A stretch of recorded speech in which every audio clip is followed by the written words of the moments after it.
retrouver Xavier Yvon à New York. Ce matin, Xavier, vous ne voulez pas nous parler de Donald Trump ou d'Hillary Clinton, mais de celui qui va laisser sa place à l'un des deux candidats, un certain Barack Obama.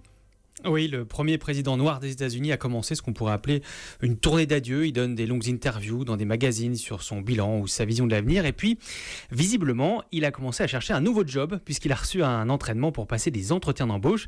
Alors, c'était pour un sketch. C'est Stephen Colbert, l'animateur du Late Show sur CBS. C'est une de ces émissions satiriques du soir qui sont très américaines. Obama commence par dire qu'il aimerait bien trouver d'abord un bureau avec des angles pour changer, après 8 ans dans un bureau ovale. Oui. Voilà. Et puis, il tend son CV à l'humoriste qui joue le monsieur Pôle emploi. Voyons voir, papa. Je ne vois aucune promotion ces 8 dernières années. C'est pas très bon. Une explication ? Franchement, il n'y avait pas vraiment la place pour de l'avancement dans mon dernier boulot.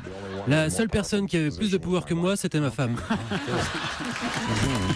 Voilà, l'animateur lui donne ensuite quelques conseils pour son CV. Ne pas mettre rétablissement des relations avec Cuba, mais espagnol niveau conversation. Et on atteint un sommet d'autodérision avec cette question. Avez-vous gagné des prix ? Oui, j'ai eu le prix Nobel de la paix. Oh, vraiment ? Et pourquoi ? Pour être honnête, je sais toujours pas.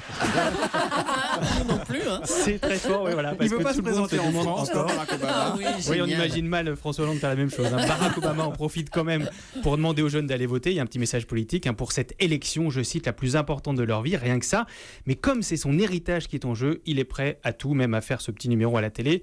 Mais en vrai, Obama au chômage va d'abord écrire ses mémoires et elles pourraient être les plus lucratives de l'histoire. L'estimation, c'est 30 millions de dollars. 30 millions de dollars, incroyable. Bon, Ouais, si c'est lui moi aussi qui veut ai venir TNT dans la Time matinale, Warner, hein, mais- il est le bienvenu, Barack Obama. Pour lui glisser à l'oreille à l'occasion. Merci Oui, je vais beaucoup, l'appeler sur son Xavier. téléphone AT&T.